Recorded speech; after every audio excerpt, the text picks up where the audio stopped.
Los presentes les pedimos pasen a ocupar sus lugares. Firmes.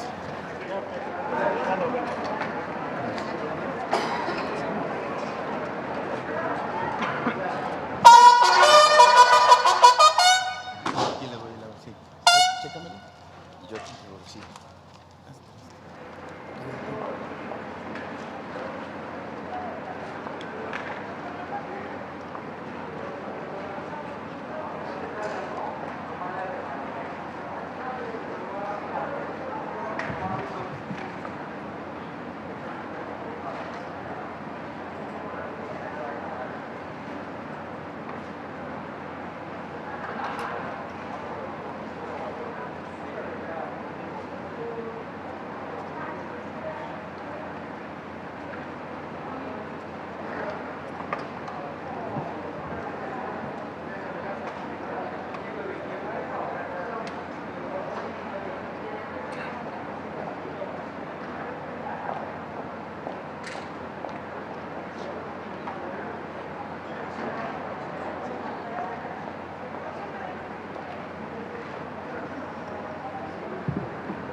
Damas y caballeros, se encuentra con nosotros el presidente de México, quien se dirige a la escolta de bandera para saludar a nuestro lábaro patrio.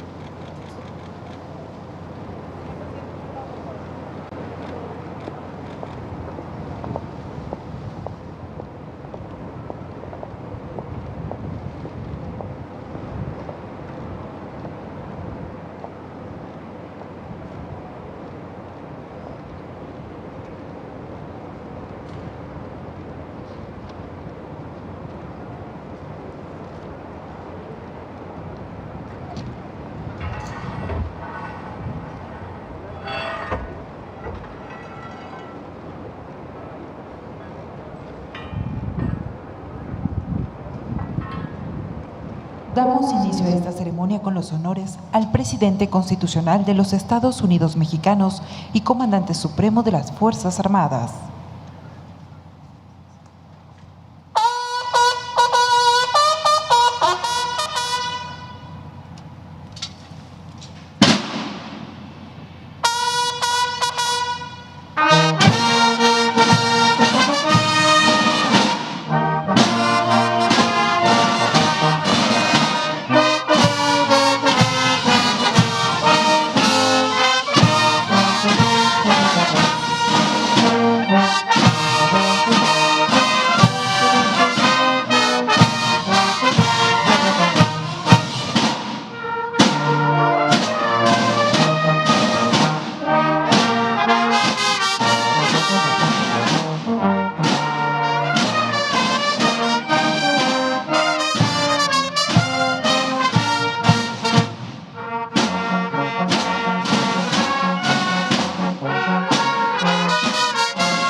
Sean tan amables de tomar asiento.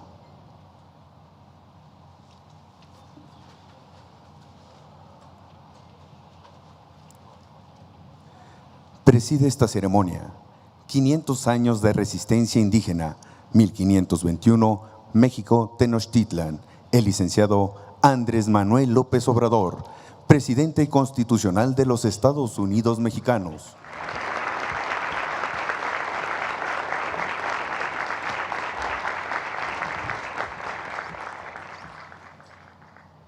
Lo acompañan la licenciada Kashenenhawi Skyder, jefa del Consejo Mohawk de la Comunidad Conahuaque, Canadá.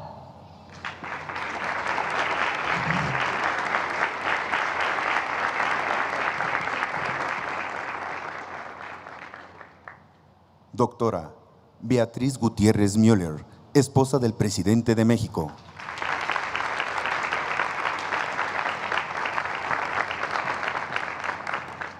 Doctora Claudia Sheinbaum Pardo, jefa de Gobierno de la Ciudad de México.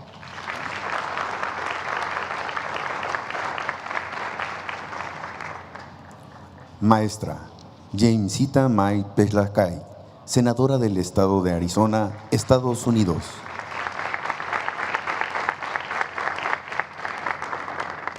Doctora Olga Sánchez Cordero, secretaria de Gobernación.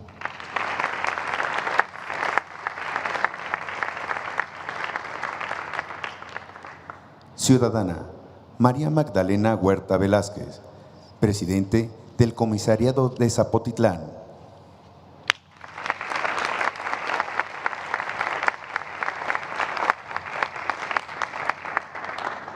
General Luis Crescencio Sandoval González, secretario de la Defensa Nacional.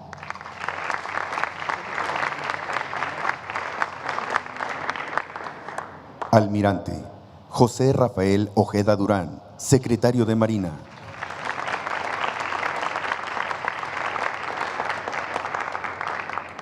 Doctor Esteban Moctezuma Barragán, embajador extraordinario y plenipotenciario de México ante los Estados Unidos de América.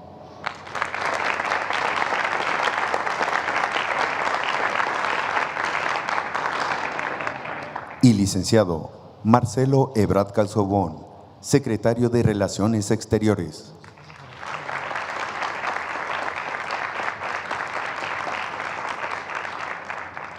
También nos acompañan representantes de los pueblos originarios de las alcaldías Milpalta, Tláhuac, Tlalpan y Xochimilco. Embajadores de Argelia, Australia, Canadá, Haití, Honduras, Japón, Palestina y Tailandia. Representantes de medios de comunicación. Y quienes nos siguen por internet a través de las redes sociales.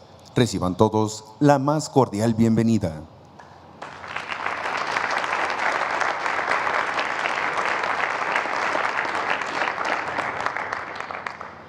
Hace uso de la palabra la doctora Claudia Sheinbaum Pardo, jefa de Gobierno de la Ciudad de México.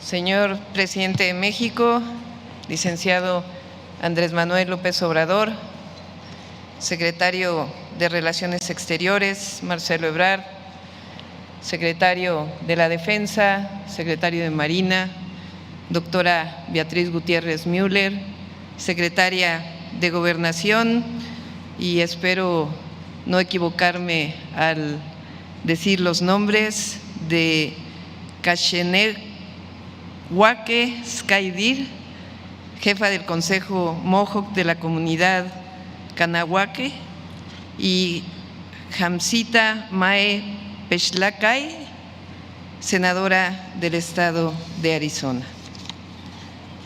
Vale la pena imaginar,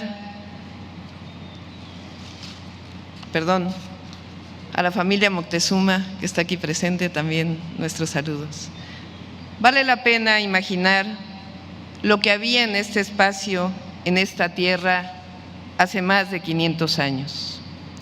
A unos metros de donde nos encontramos hoy, se erguía el centro ceremonial de Tenochtitlan, dominado por el Templo Mayor, una pirámide con 2 templos dedicados a los dioses Tlaloc y Huitzilopochtli, y que para los mexicas representaba el Coatepetl, la montaña sagrada que almacenaba la lluvia, los rayos y las semillas multiplicadoras de la vida.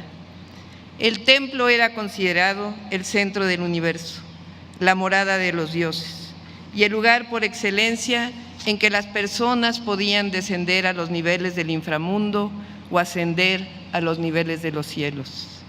El recinto sagrado, con sus abundantes palacios, encarnaba al mismo tiempo el creciente poder político y económico de los mexicas, imperio que dominó a otros pueblos de Mesoamérica y del sur.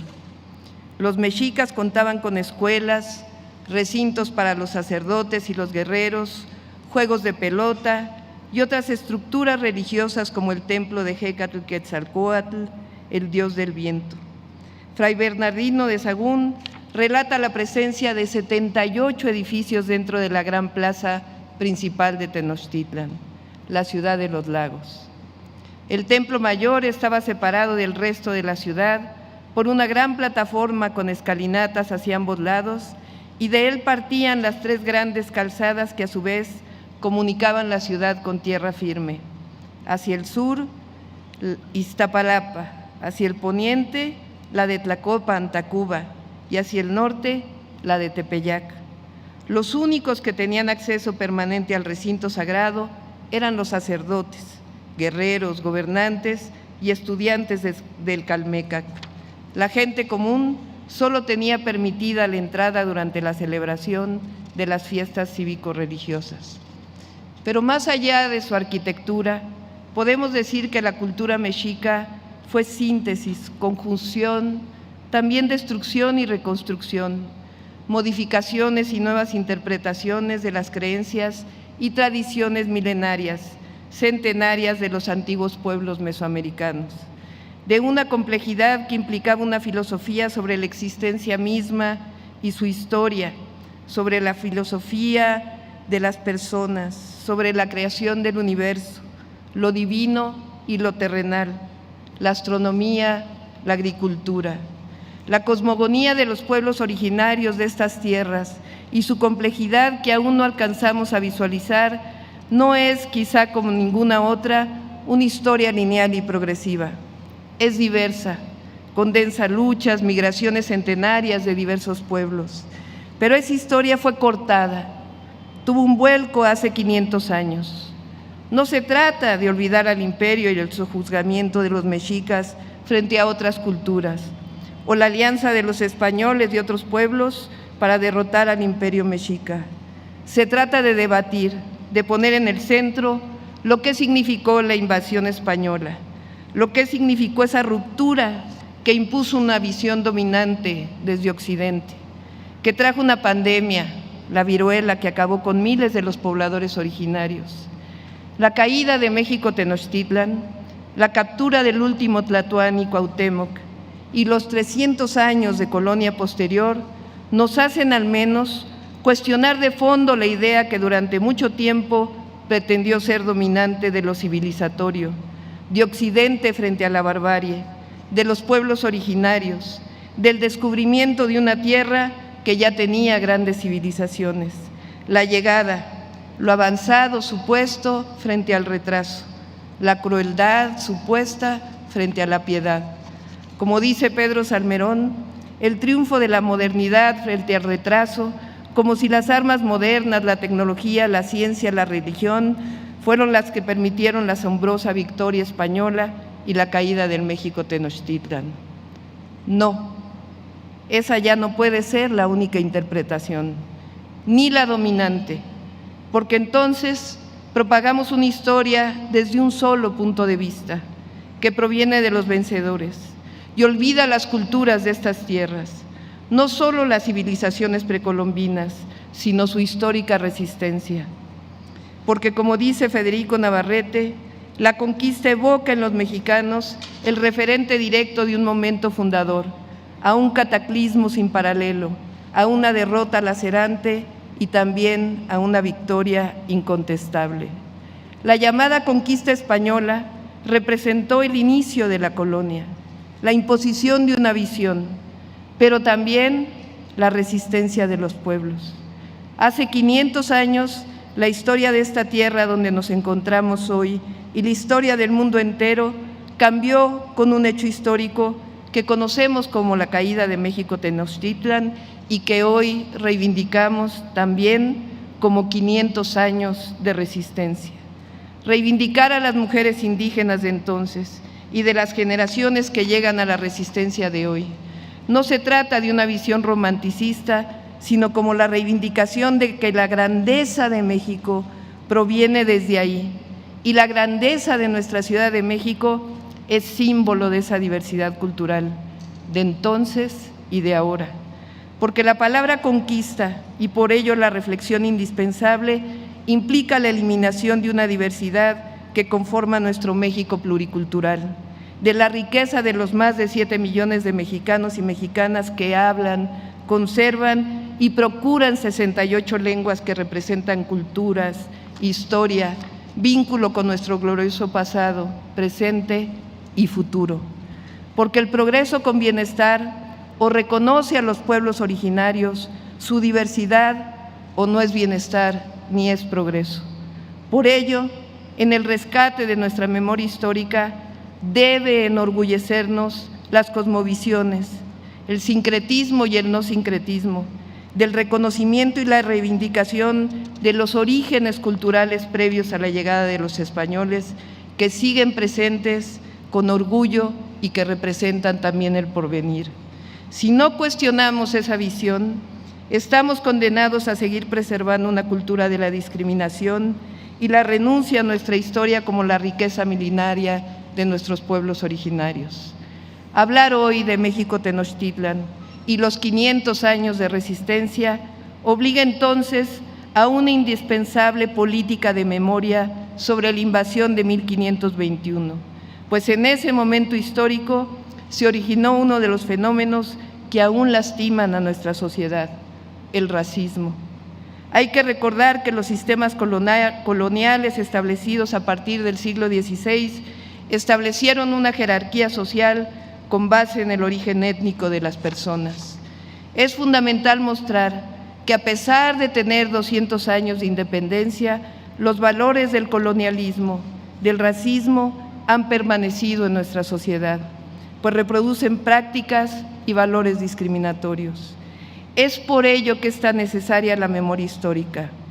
La herida colonial de nuestra sociedad solo podrá sanar si hablamos de ello.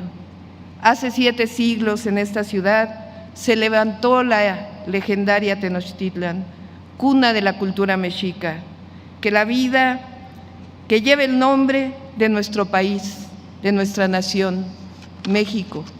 Huitzilopochtli ordenó que fundara la ciudad donde estuviera un águila parada sobre un nopal devorando una serpiente, y hoy es el elemento central de nuestra bandera. Este pedazo de tela que nos distingue, nos une en la diversidad de la grandeza de México que nos enorgullece. La Ciudad de México tiene una historia milenaria, donde sus habitantes jamás han dejado de resistir y de luchar por la justicia, la libertad y la igualdad. Por ello, nuestra ciudad es progresista, es centro cultural de México, es historia y es presente, es origen y continuación de todas las luchas, es futuro y es esperanza. En esta ciudad se vive la rebeldía y el amor. Por ello, el racismo, el clasismo y todos esos ismos que son reminiscencias del México colonial no tienen más futuro, son el pasado. Es el pueblo de la ciudad, su solidaridad y su amor lo que nos distingue. Como jefa de gobierno de la Ciudad de México, me siento orgullosa de nuestro pasado y nuestro porvenir, y estoy comprometida a defender nuestra grandeza milenaria, y a reivindicar la resistencia para convertirla en la riqueza del presente y el futuro de nuestra ciudad. La transformación, revolución de las conciencias y reivindicación de una patria diversa, multicultural. Sobre esa base se construye el bienestar, respetando la diversidad. Sí, Esa es la transformación de la vida pública de México. Nuestra memoria, nuestro glorioso presente y nuestra esperanza. Vivan los 500 años de resistencia. Viva la heroica Ciudad de México.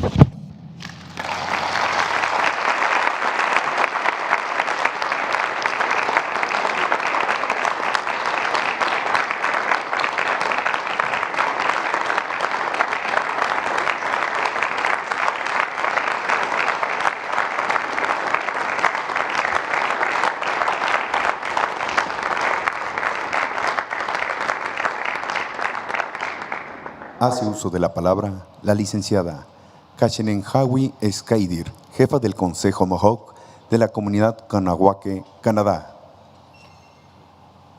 Kahnawake Community, Canada.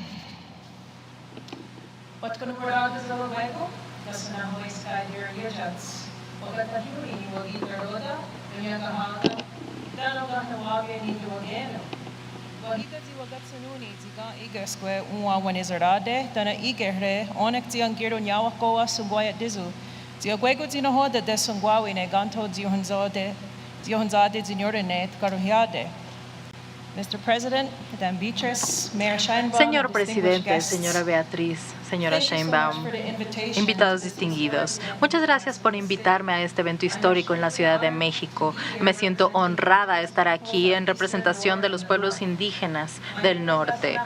Yo soy Kachenenhawi Skaidir y soy parte de la nación Mohawk como parte de la Confederación Nehawk. Soy parte del clan de los lobos, herencia de mi madre, puesto que ella lo heredó de la suya, como somos una sociedad matriarcal. Vivimos en la provincia de Quebec, pero mantenemos que nuestras tierras no son únicas y que se expanden más allá del código postal de las reservas a las cuales nos hemos visto disminuidos a habitar. Recientemente se me eligió como jefa del consejo en enero de este año. Soy la primera mujer en este puesto en mi comunidad y también la primera miembro abierta de la comunidad LGBTQ+ en ser parte de este consejo. El resurgimiento de nuestra cultura, identidad, idioma indígena ha sido un gran momento para sobrellevar los obstáculos de la opresión desde el inicio de nuestra historia. También intentamos buscar unidad en nuestras personas para buscar una mejor nación y crear puentes con otras naciones, tribus y pueblos indígenas, no solo en nuestra isla, sino alrededor del mundo. Se ha dicho que los pueblos indígenas tienen conocimientos ancestrales que pueden ayudar a la humanidad en estos momentos difíciles de calentamiento global y los problemas que están causando el sobreconsumo y la destrucción de nuestra madre tierra. Entendemos la conexión de todos los seres vivientes y nuestra experiencia nos lleva a respetarlos y honrarlos, ya que sí, todo viene de la misma creación, como nosotros los humanos.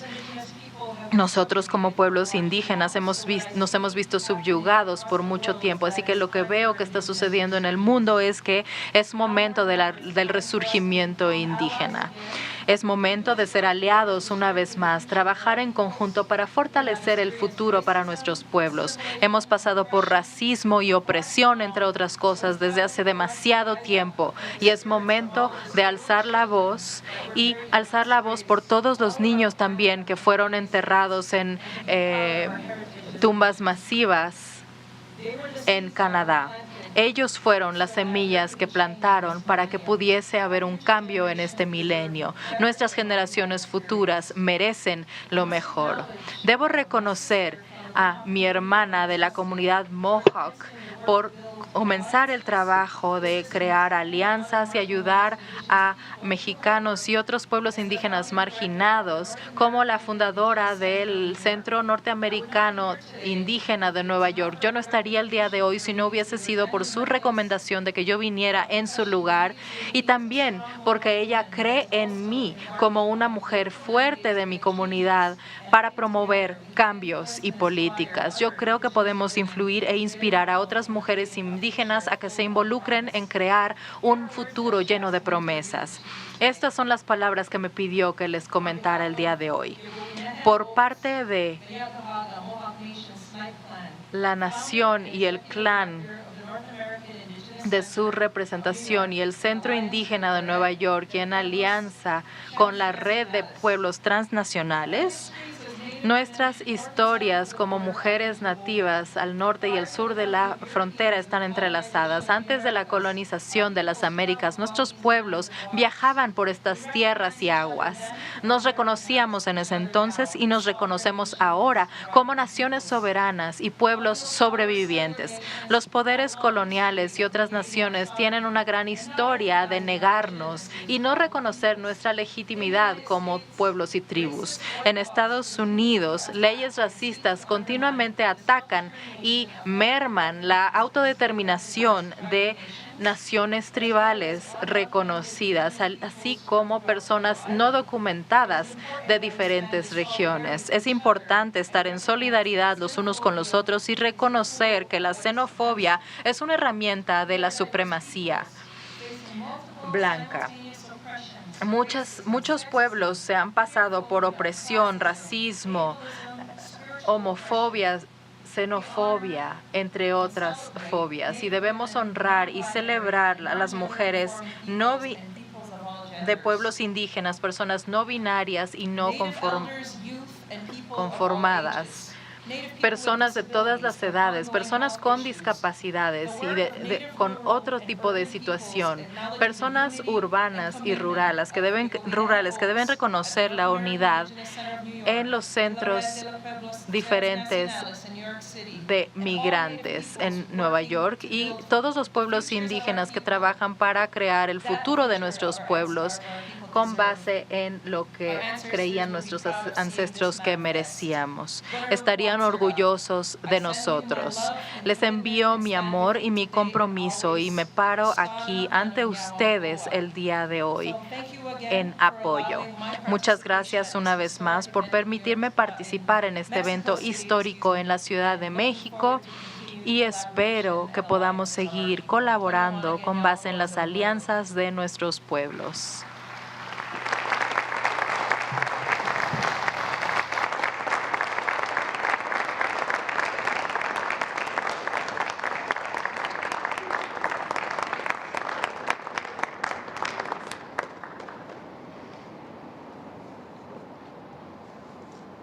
Atendamos las palabras de la maestra Jamesita Mae Peshlakae, senadora del estado de Arizona, Estados Unidos.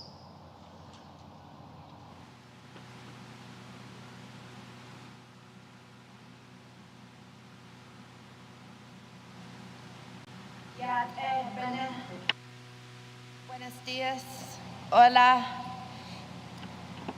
I am honored to be here. Estoy honrada de estar aquí el día de hoy ante la invitación de nuestros anfitriones, el presidente Andrés Manuel López Obrador. He estado practicando pronunciar su nombre. Soy una mujer indígena de las Américas, del estado de Arizona. Sin embargo, no hablo español. Discúlpenme, por favor. Será una prioridad en mi futuro cercano aprender a hablarlo. También me siento honrada de escuchar las palabras de la jefa de gobierno de la Ciudad de México, la gran jefa Sky Deer, y espero con emoción escuchar a los demás. Me voy a presentar en náhuatl, mi idioma.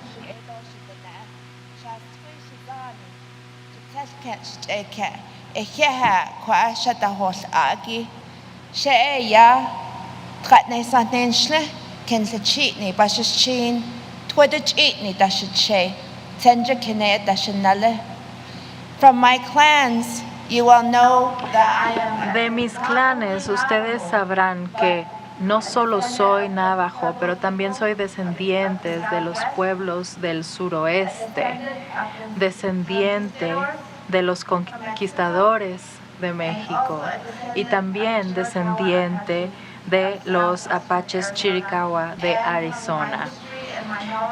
Con base en la historia y el conocimiento de mis pueblos, conozco el norte de México también. Entonces estoy aquí como parte de la familia para saludarles, mis hermanos y hermanas de este país. Muchas gracias. Yo soy Jamesita Pesh Lakai, soy la primera senadora mujer indígena de pueblos nativos estadounidenses a ser electa al Senado. También soy miembro de la nación Navajo, la tribu soberana más grande de los Estados Unidos. También soy veterana de guerra del Ejército de Estados Unidos, en el cual fungí durante 8 años. Estoy aquí gracias a con mi hermosa madre, Mara Pesh Lakai. Somos un clan matriarcal, entonces ella también forma parte de este sistema y también del clan de Tobacco Warehouse. Mis abuelos también forman parte de estos diferentes clanes de Arizona y estamos honrados todos de estar aquí el día de hoy, marcando los 500 años de resistencia indígena con ustedes y con nuestros amigos y honorables ponentes. También estoy aquí el día de hoy con la gran jefa Skydeer para mostrarles a todas las personas, al mundo, a México,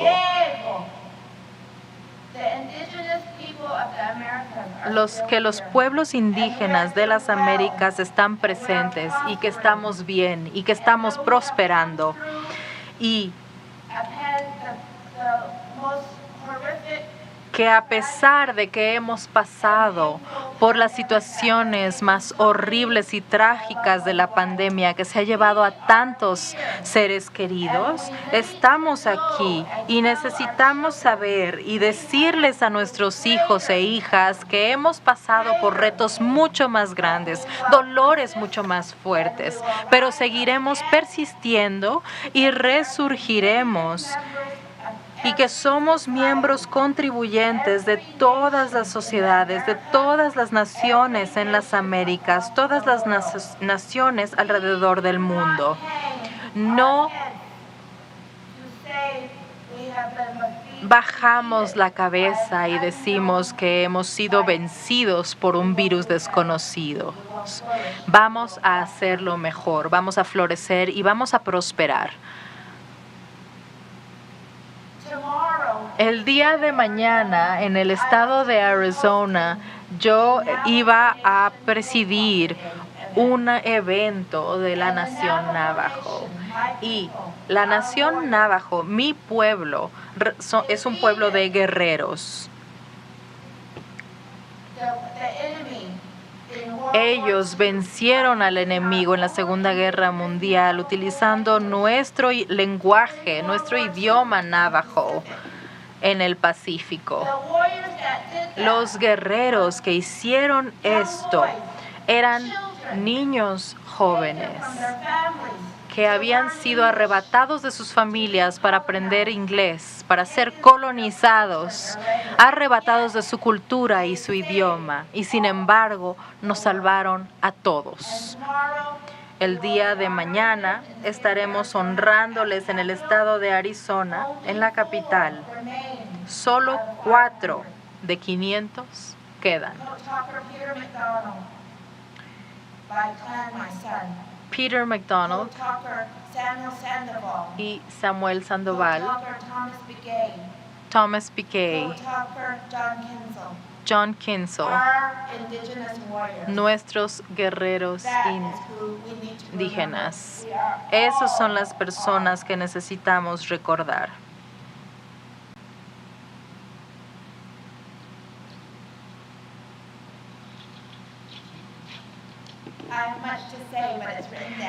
Tengo mucho que decir, pero lo he escrito todo. Nuestros lazos indígenas no tienen fronteras. No están limitados por tiempo o espacio. Fuimos creados por entes sagrados y se nos ha puesto aquí en nuestras tierras sagradas. Esta mañana se me dijo que esta área es conocida como el ombligo del pueblo mexicano. Cada día, como seres humanos, tenemos una oportunidad de aprender los unos de los otros. Déjenme decirles una lección muy importante de mi pueblo, que todos nosotros somos el centro, cada uno de nosotros somos el centro del universo. Cada uno de nosotros tiene un ombligo. Si todos nos paráramos, les retaría a que ubicaran su ombligo. Ustedes estuvieron atados a su madre y su madre a la suya. Y así durante miles de años, hasta el infinito. Así que nadie está aquí por accidente. Todos teníamos que estar aquí, cada uno de nosotros, incluso aquellos que nos están escuchando en el resto del país. Escuchen mis palabras, todos estamos aquí con un propósito. En nuestros países, nuestros líderes deben unirse para trabajar y conservar la sabiduría que he compartido con ustedes el día de hoy, porque somos tan buenos como nuestro conocimiento, nuestro corazón, nuestra compasión. Y esto es lo que crea las diferencias entre ser y existir para los seres humanos. Me gustaría agradecer al presidente López Obrador por hablar ante la Organización de Naciones Unidas y pedir un acceso equitativo a las vacunas. Y esto debe seguir para promoverlo en todos los países del mundo. Estamos en un momento crítico. Mi gran jefa Skydeer también mencionó el cambio climático. Conocemos la historia de nuestros pueblos a través de recursos, pérdidas, robos, racismo. Todo esto es verdad, pero debemos seguir adelante como seres humanos sin diferenciarnos de ninguna manera, indicando que algún ser vale más o menos que otro. La democracia alrededor del mundo se basa en valores indígenas de igualdad y justicia.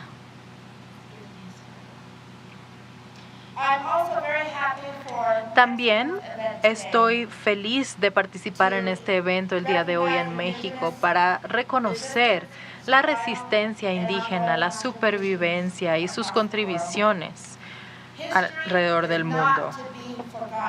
La historia no debe olvidarse. Debe ser una lección. En Estados Unidos estoy promoviendo una legislatura y apoyando a nivel federal el reconocimiento del Día de los Pueblos Indígenas, que reemplace el Día de Cristóbal Colón en todos los estados de los Estados Unidos de América.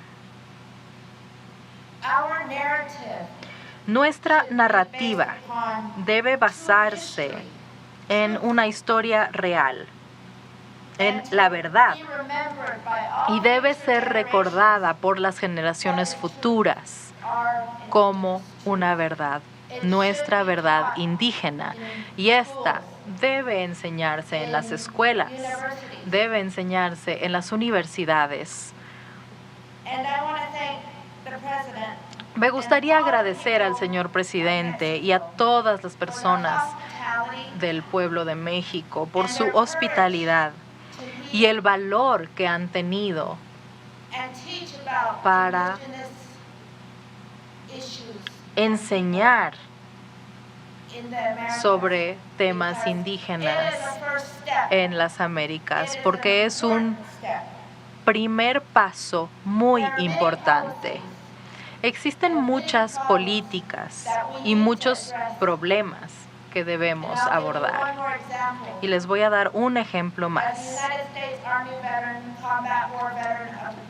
Como una veterana de la guerra de Estados Unidos, de la guerra del Golfo, yo pido a mi país que dejen de deportar a veteranos militares de Estados Unidos que sirvieron en el ejército y que protegieron a Estados Unidos. Se les debe dar el honor de poder reunirse con sus familias y tener la dignidad de poder vivir con sus familias en el país por el cual lucharon.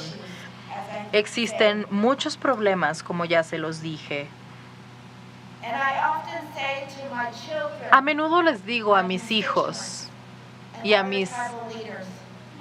las personas que represento y a los líderes tribales que nuestro éxito, nuestra prosperidad y nuestras oportunidades a futuro se basan y se fundan y están arraigadas en nuestra historia, nuestro conocimiento del ser, nuestro conocimiento de nuestros ancestros y nuestra posibilidad de regresar en el tiempo para sacar ese valor y luchar y alzar la voz por quienes somos, en lo que creemos, con base en la amabilidad, la compasión y el amor por todas las personas.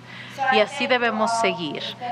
Muchas gracias a todos. Ha sido un honor estar aquí y espero poder hablar un español muy fluido la próxima vez que venga. Muchas gracias.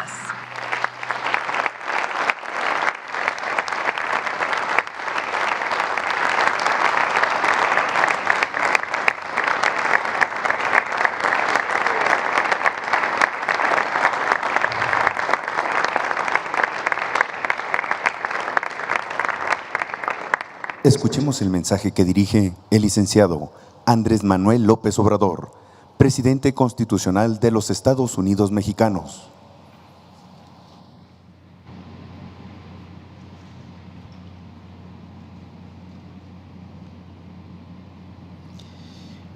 Amigas, amigos, agradezco mucho la presencia en este importante acto cultural e histórico de la representante del pueblo Mohawk,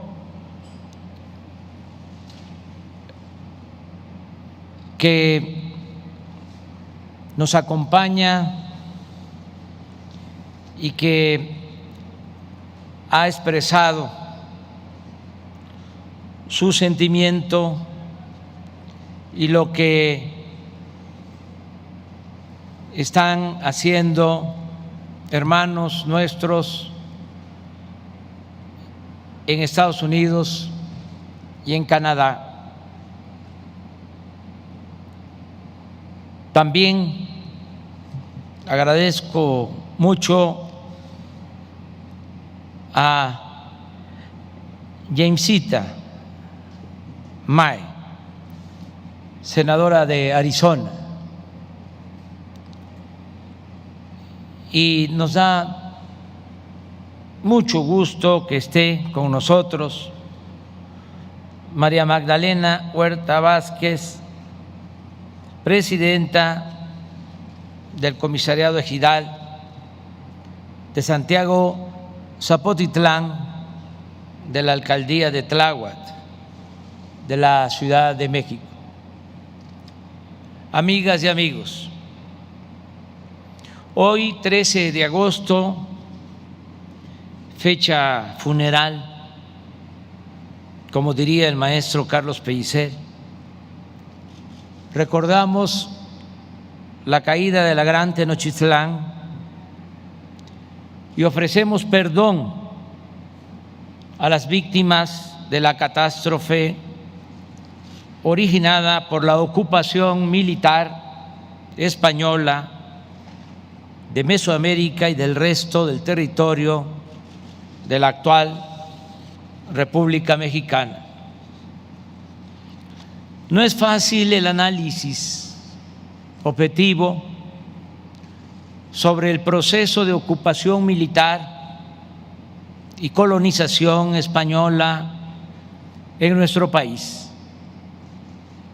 Son pocas las fuentes primarias y aunque existen códices y relatos de los pueblos originarios posteriores a los iniciales acontecimientos, predominan las crónicas y escritos de soldados, historiadores y evangelizadores que tienden a justificar la invasión en nombre de la libertad, la fe, la superioridad racial o de la civilización,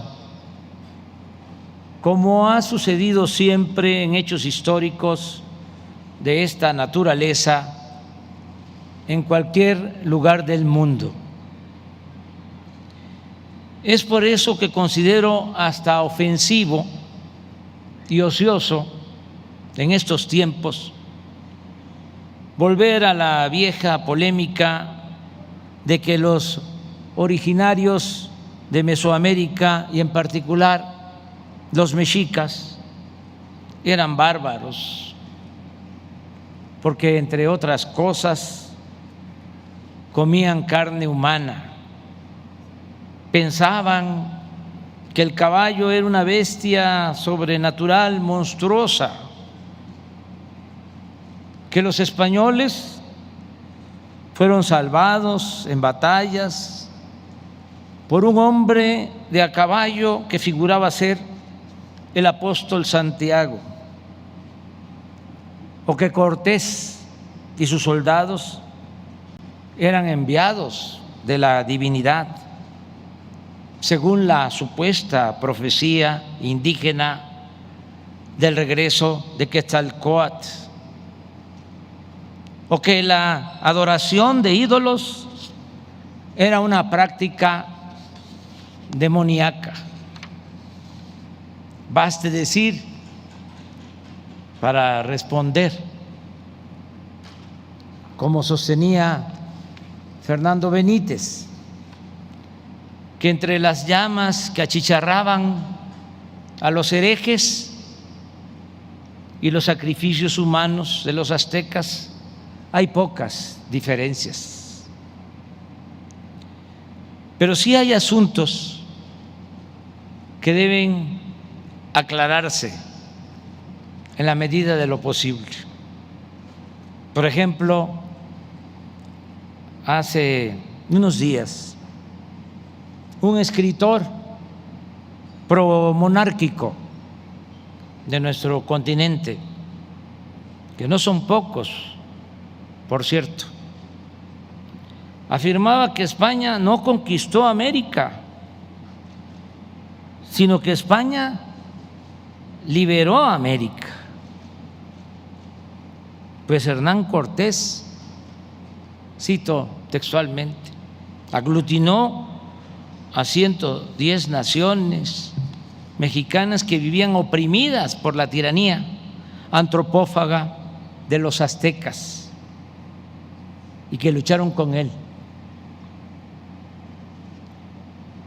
Agrega que pedir perdón por liberar a los mexicanos de los aztecas es como pedir perdón por haber derrotado a los nazis.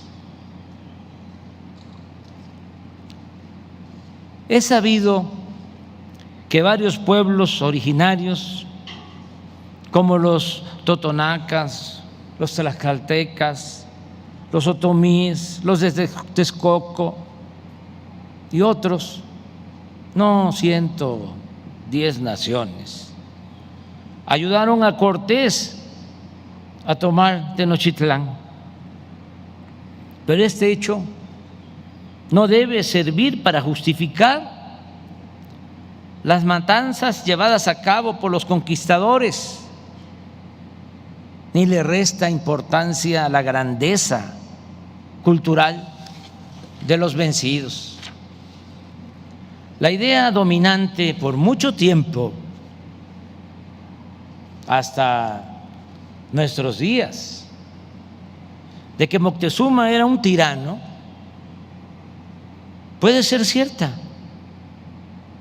pero los hechos narrados en las crónicas reflejan que sus opositores se sumaron a Cortés y a sus huestes por sentirse libres y no por vivir como esclavos. Es demostrable también que los pueblos sometidos al dominio mexica tenían que pagar tributo o impuestos al poder central, pero la versión de que se los comían es más bien una típica inventiva de cualquier colonizador, una vulgaridad, por lo general nunca comprobada. No debe descartarse, sin embargo, que en otros tiempos la hegemonía mexica se haya impuesto mediante la fuerza en todo Mesoamérica, pero a la llegada de los españoles era evidente la decadencia del poderío de Moctezuma y de sus aliados, de haber existido un poder central fuerte, una tiranía. No habría sido posible que Cortés llegara con apenas 400 soldados españoles la primera vez a Tenochtitlán, luego de enfrentar pocas batallas, 2 o 3, desde la península de Yucatán hasta el Valle de México. La esclavitud como tal es la que explica y narra el mismo Cortés, quien en sus cartas de relación al rey Carlos V de España, después de su primer derrota en Tacuba, en la serie de batalla de la Noche Triste o de la Huida, sostiene que en venganza por la muerte de españoles y ante la rebeldía de los indígenas, que además, cito textualmente, comen todos carne humana, empezó a convertirlos en esclavos. En Tepeaca, Tecamachalco, Izúcar, Huequechula y otros lugares del Valle de Puebla aplicó la estrategia de respetar a los que se sometían y arrasar y esclavizar a los que resistían. Pero tampoco debe verse a Cortés como un demonio. Era simplemente un hombre de poder, un militar con valor, aplomo, un militar desalmado, un político audaz y ambicioso, de fortuna, que hábilmente aprovechó las divisiones y las debilidades de los mexicas para imponerse con discursos, argucias, terror y violencia hasta conseguir apoderarse del anhelado tesoro en oro y plata de Tenochtitlán. Pedro Salmerón, en su reciente libro La batalla por Tenochtitlán, empieza con la atinada advertencia de que, haciendo a un lado justificaciones de toda índole, el motivo primordial de dicha expedición fue el afán de riqueza. En un poema escrito en un día como hoy, pero en 1964, lamentando la destrucción de Tenochtitlán, el maestro Carlos Pellicer decía: me da tristeza, no por mexicano, sino solo por hombre. Bueno, sí, la ambición, destruir, matar para obtener y poseer. Esta es la razón de tanto duelo, de tanta ruina, de tantas lágrimas oscuras, de tanto pecho destrozado y aún vivo, de tanto estar mirando el horizonte y sin nada entender. Y en efecto, la pregunta obligada es si las matanzas de miles de indígenas de Cholula, en el Templo Mayor, en la toma y masacre de Tenochtitlán, y los asesinatos de Moctezuma, Jicotencal y Cuauhtémoc y otras autoridades indígenas trajeron civilización a la tierra que Cortés bautizó como la Nueva España. ¿Valieron la pena tantas muertes, tanto pueblo arrasado, saqueado y quemado, tantas mujeres violadas, tantas atrocidades ordenadas por el mismo Cortés y por él relatadas en sus cartas al rey? Pensemos, por ejemplo, en ese pasaje que narra que fueron tantos los indígenas asesinados en Yecapixtla que un río que corre cerca de aquel pueblo por más de una hora fue teñido de sangre. O ese parte lapidario del día 12 de agosto, en la víspera de la caída de la toma de Tenochtitlán, según el cual, cito textualmente: aquel día se mataron y prendieron más de 40,000 ánimas. ¿Verdad que no hay justificación alguna ante tan terrible desgracia? La respuesta es un no categórico. Puede matizarse,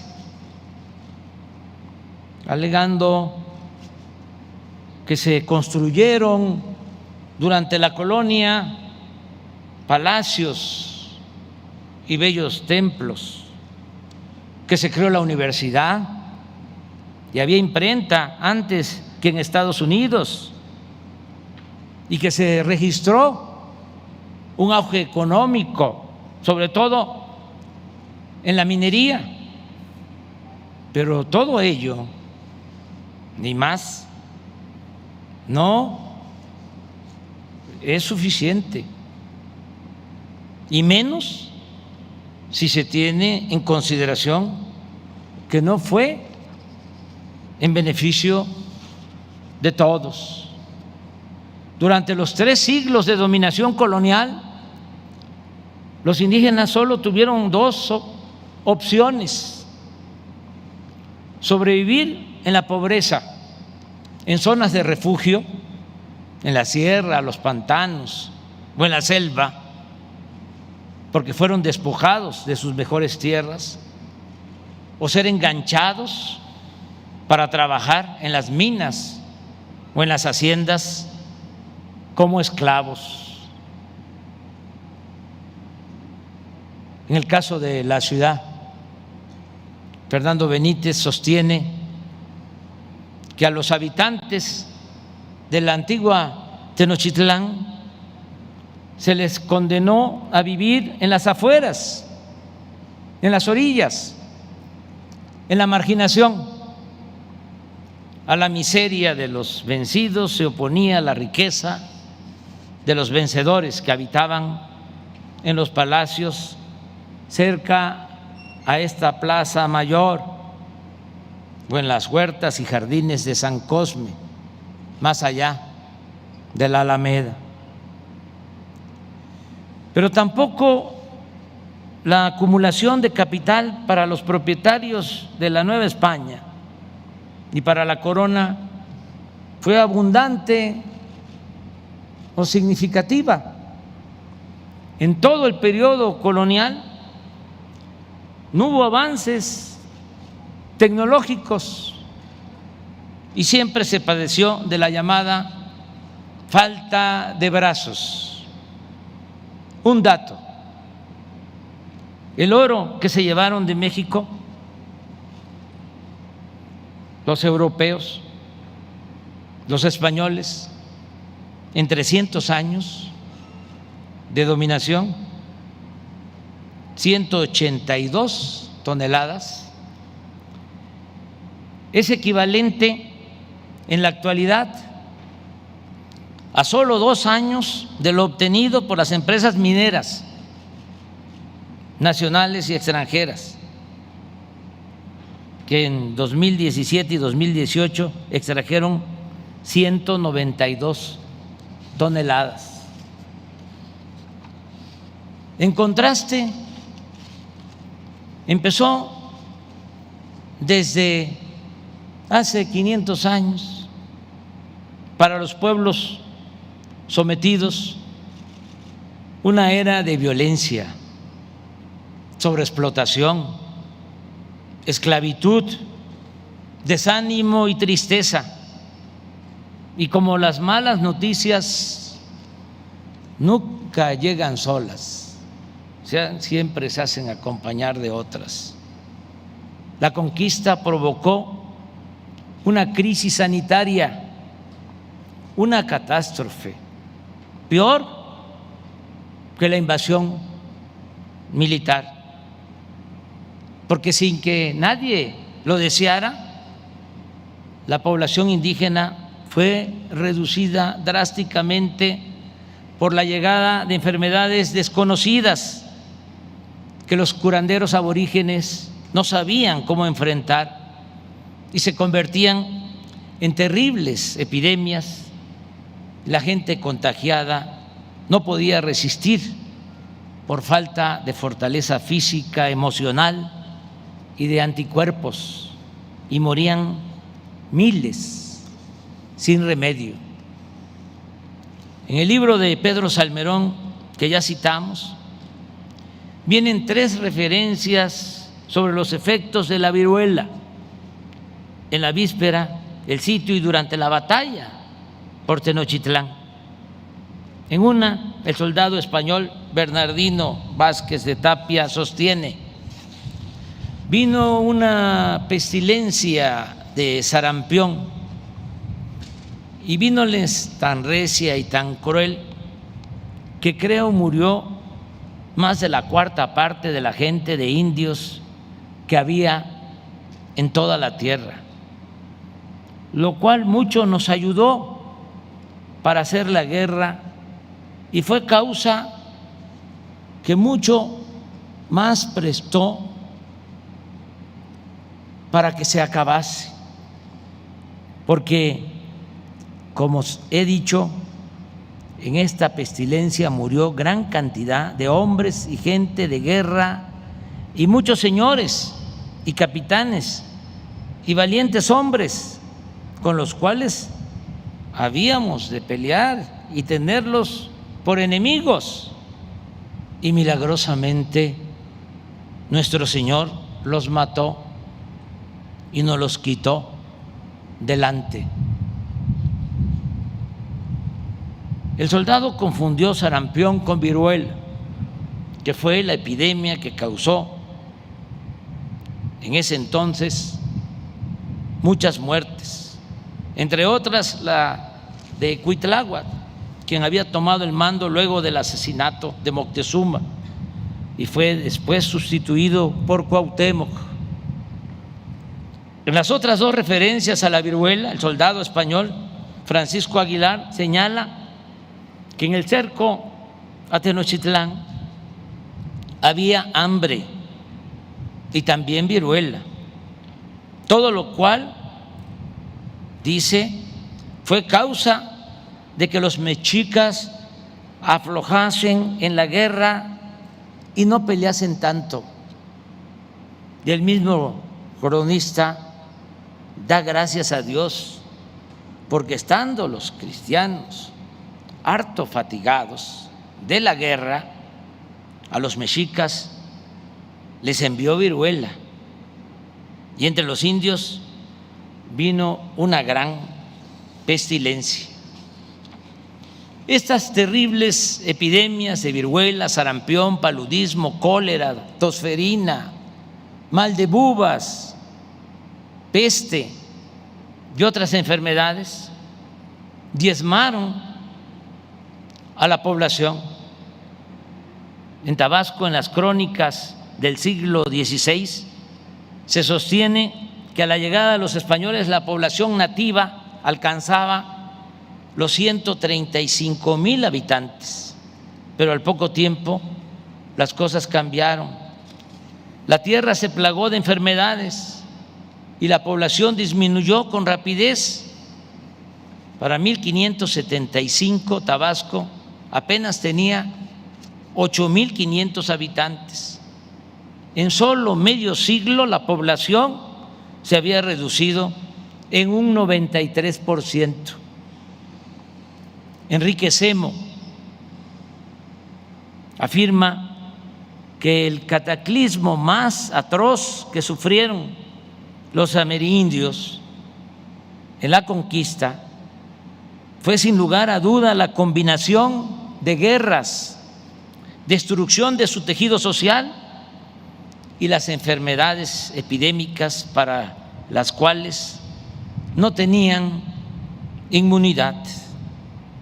El mismo Semo, autor del libro La conquista, catástrofe de los pueblos originarios, luego de analizar varias fuentes, llega a la conclusión de que en 1518 había en Mesoamérica y en Aridomérica 11 millones de habitantes y 87 años después, en 1605, la población apenas llegaba a 1,075,000 personas. Este desastre, cataclismo, catástrofe, como se le quiera llamar, permite sostener que la conquista fue un rotundo fracaso. ¿De qué civilización se puede hablar si se pierde la vida de millones de seres humanos y la nación, el imperio o la monarquía dominante no logra en 3 siglos de colonización ni siquiera recuperar la población que existía antes de la ocupación militar? Recordemos, en 1518 se contaba con 11 millones de habitantes y en 1821 la población del México que había logrado su independencia era de 6 millones de habitantes. Traigo a escena de nuevo a Tabasco, que llegó a tener, como ya hemos dicho, antes de la llegada de los españoles, 135,000 habitantes, pero su población disminuyó y en 3 siglos de dominación colonial nunca pasó de 40,000 habitantes. Es hasta después de la independencia, a partir de 1830, cuando la población empieza a crecer, porque comienza a llegar y se empiezan a aplicar con cierta regularidad la quinina para combatir el paludismo y la vacuna contra la viruela, que se descubre hasta 1800, 300 años. Ahora que estamos padeciendo del COVID, tenemos que reconocer que en un año se contó con una vacuna. Y en el caso de la viruela se tuvo una vacuna casi 300 años después de que empezó a afectar esta epidemia en México, Tenochtitlan.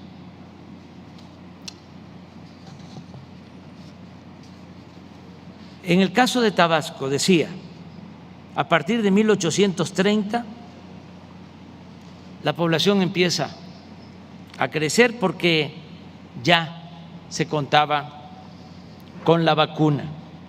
Inclusive en el presupuesto del Estado se incluía una partida destinada a proporcionar este servicio en forma gratuita. En suma, la conquista y la colonización son signos de atraso, no de civilización, menos de justicia. Solo pensemos que en nuestro país, durante la revolución, por violencia, hambre y también por epidemias, perdieron la vida 1 millón de mexicanos. Sin embargo, en 1930, con solo 20 años transcurridos, ya se tenía de nuevo la población de 1910. De modo que la gran lección de la llamada conquista es que nada justifica imponer por la fuerza a otras naciones o culturas un modelo político, económico, social o religioso en aras del bien de los conquistados o con la excusa de la civilización. Las conquistas, las invasiones, las guerras siempre serán un riesgo para la humanidad. Además del agravio principal, traen consigo afectaciones culturales, sociales y daños colaterales. Suele pasar que la ambición y la tristeza viajan, viven y duermen juntas. Políticos, monarcas y hombres de Estado no deben omitir estas lecciones que surgen de amargas realidades y se convierten en enseñanzas mayores. Ojalá todos hagamos el compromiso de la no repetición, de no repetir los mismos errores y horrores. Pongamos fin a esos anacronismos, a esas atrocidades y digamos nunca más una invasión, una ocupación o una conquista, aunque se emprenda en nombre de la fe, de la paz, de la civilización, de la democracia, de la libertad, o más grotesco aún, en nombre de los derechos humanos. No debemos aceptar que el poder militar, la fuerza bruta, triunfe sobre la justicia. Debemos, en cambio, procurar que desaparezca de la faz de la tierra la ambición, la esclavitud, la opresión, el racismo, el clasismo y la discriminación, y que solo reine e impere la justicia, la igualdad, la paz y la fraternidad universal. Muchas gracias.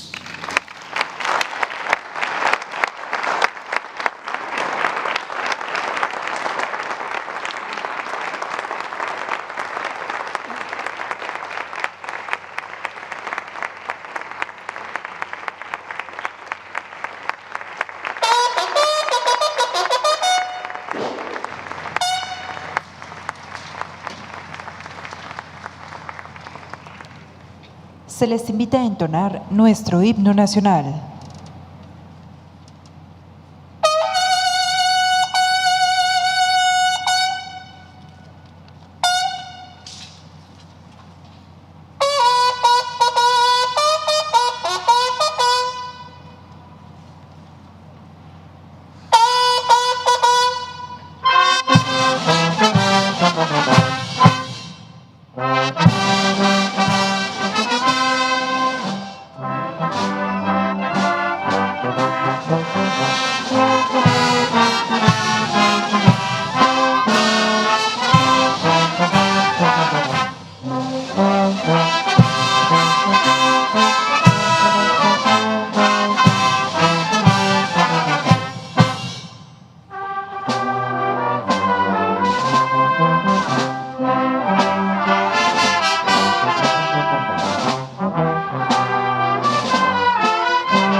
El presidente de la República se dirige a la escolta de bandera para despedirse de nuestro lábaro patrio.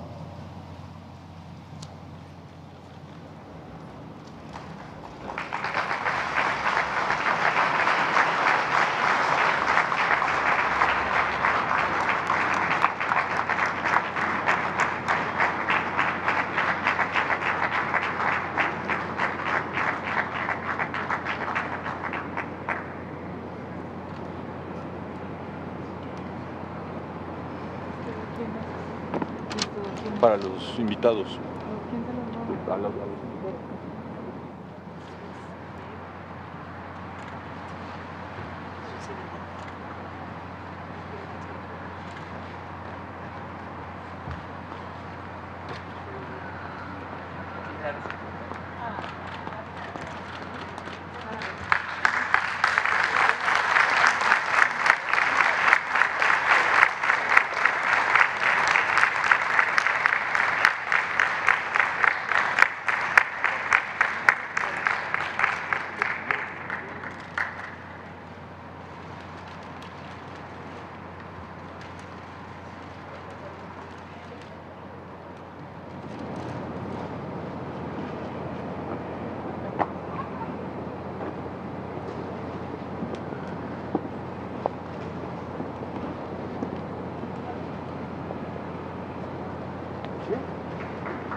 Finaliza esta ceremonia agradeciendo la asistencia del presidente de México y personalidades que lo acompañaron. Muy buenos días.